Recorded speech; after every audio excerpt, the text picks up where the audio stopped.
नमस्कार जय जगन्नाथ मनुष फैमिली किचन को आपण मान को अनेक अनेक स्वागत। रुटी परोटा सबुदिने बने बने विरक्त लगिला से आज मुझे परोटा को टिके अलग प्रकार बनई मसला किसी ऐड करके मसला परोटा बनई। आसतु देखा मुझे मसला परोटा किभली भाव में प्रस्तुत करी। प्रथम मु 200 ग्राम अटा नहीं गली से आवश्यकता अनुसार लुण किछि कस्तूरी मेथी पकईकी भल भाव में जो भाव में अटा चकटती से भाव में पानी देकर चकटिकी 15 ରୁ 20 मिनिट पर्यंत ताकू मु घोड़े रखीदेली।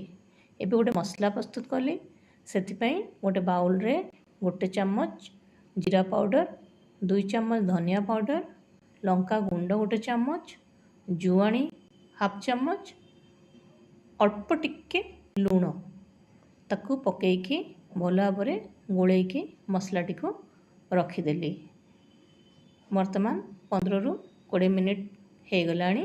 एबे अटा गुड़ाक ये भाव में गोटे गोटे गुला करके रखीदेली।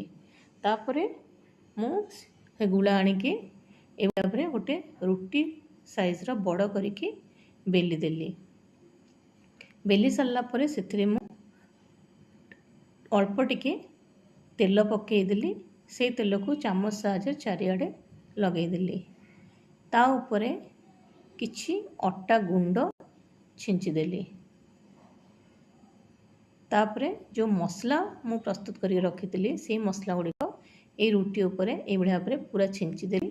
छिंची सारा पर ताकू मु भाव में मोड़ी देली। देखो को भाव में मु मुड़ी ये भाव मुड़ी देकी ताकू गोल करके ताकू पुणी अटा देकी बेली देली। देखो अटा देकी ताकू मु पुणी से रुटी साइज बड़ करके बेली देली। ये भाव में मु सबू जाक जी अटा गुला करी सबू बेलिकी गोटे पर गोटे रखीदेली। देखो केते कलर जो रेड कलर लंका गुंड मसला गुंड ऊपर को देखा केते सुंदर देखा रुटी गुड़िक। वर्तमान गैस रे तावा गरम कली। तावा गरम हो गला से परोटा को तावा रे पकईकी ताकू घिओ देकी भल भाव में सेकिली।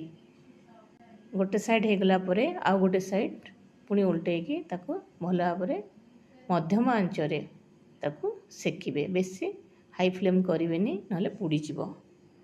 यटा को आपण पिला मानकु सकाळ टिफिन ने मध्य दे पारिबे स्कूल को मध्य दे पारिबे लंच रे दही सहित एटा बहुत भल लगे। आपण दही सहित सॉस सहित कि तरकारी सहित मध्य खाई पारिबे।